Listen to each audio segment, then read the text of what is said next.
रामायण ये सिर्फ एक कहानी नहीं है, ये एक ऐसा महाकाव्य है जिसका भाग्य, जिसकी पूरी दिशा बस एक रात में 2 वादों की वजह से बदल गई थी।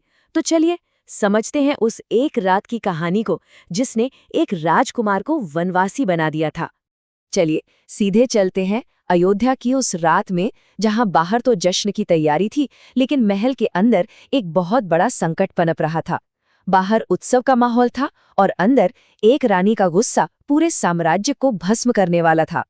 सोचिए, पूरा अयोध्या शहर राजकुमार राम के राज्याभिषेक के जश्न में डूबा हुआ है। हर कोई खुश है सिवाय एक इंसान के, उनकी सौतेली माँ रानी कैकेयी। वो इस जश्न के बीच कहीं नजर नहीं आ रही थीं। वो थी एक अंधेरे कोने में। वो जगह थी कोप भवन, मतलब क्रोध का कमरा। ये एक ऐसी जगह थी जहां शाही परिवार के लोग अपना गुस्सा या नाराजगी जाहिर करने जाते थे। जब राजा ने अपनी सबसे प्यारी रानी को इस हाल में वहां पाया तो उनका तो दिल ही बैठ गया। ये कोई मामूली नाराजगी नहीं थी, ये एक विद्रोह का ऐलान था। दशरथ, जो अपनी रानी से बेइंतहा मोहब्बत करते थे, उनके दुख को देख ही नहीं पाए। वो इतने बेचैन हो गए कि उन्होंने बिना सोचे समझे उन्हें शांत करने के लिए कुछ भी करने का वादा कर दिया। उन्हें क्या पता था कि यही वादा उनकी अपनी ही गर्दन पर तलवार बनकर गिरेगा। लेकिन सवाल ये है कि कैकेयी का राजा पर इतना जोर कैसे था? इस सवाल का जवाब किसी महल में नहीं, बल्कि एक पुराने युद्ध के मैदान की धूल में छिपा है, जहां एक रानी ने अपने पति की जान बचाई थी। हुआ ये था कि एक बार देवताओं और असुरों की लड़ाई में राजा दशरथ बुरी तरह घायल हो गए थे। उस वक्त कैकेयी ने ही अपनी जान पर खेलकर उनके रथ को युद्ध के मैदान से सुरक्षित बाहर निकाला था। उनकी जान बचाने के इनाम में राजा ने उन्हें 2 वरदान दिए कि वो जब चाहे जो चाहे मांग सकती हैं। ये एक ऐसा कर्ज था जिसे चुकाना बहुत महंगा पड़ने वाला था। एक पुराना वादा एक हथियार की तरह तो था, पर हर हथियार को चलाने वाला कोई चाहिए, और यही कहानी में एंट्री होती है मंथरा की, जिसकी जहरीली बातों ने एक प्यार करने वाली माँ को एक पत्थर दिल रानी में बदल दिया। यकीन करना मुश्किल है, पर सच तो ये है कि जब कैकेयी ने राम के राज्याभिषेक की खबर सुनी तो वो बहुत खुश थीं। वो राम को अपने सगे बेटे भरत से भी ज्यादा मानती थीं। तो फिर अचानक ऐसा क्या बदल गया? उनकी कुटिल दासी मंथरा, उसने इस खुशी में अपना फायदा देखा। उसने रानी के कानों में शक और डर का ऐसा जहर घोलना शुरू किया कि देखते ही देखते कैकेयी का प्यार कड़वाहट में बदलने लगा। मंथरा का पहला वार था कैकेयी के माँ वाले दिल पर। उसने एक ऐसी डरावनी तस्वीर बनाई कि अगर राम राजा बन गए तो उसका अपना बेटा भरत हमेशा के लिए बस एक नौकर बनकर रह जाएगा। फिर अगला हमला हुआ सीधे कैकेयी के सम्मान और उनकी हैसियत पर। मंथरा ने उनके मन में ये डर भर दिया कि राम के राज में उनकी कोई इज्जत नहीं होगी और वो एक रानी से दासी बन जाएंगी। डर और जलन का ये कॉकटेल बहुत खतरनाक था और मंथरा ने इसका पूरा इस्तेमाल किया। और फिर मंथरा ने अपना तुरुप का इक्का निकाला। उसने कैकेयी को राजा के दिए हुए उन 2 भूले बिसरे वरदानों की याद दिलाई।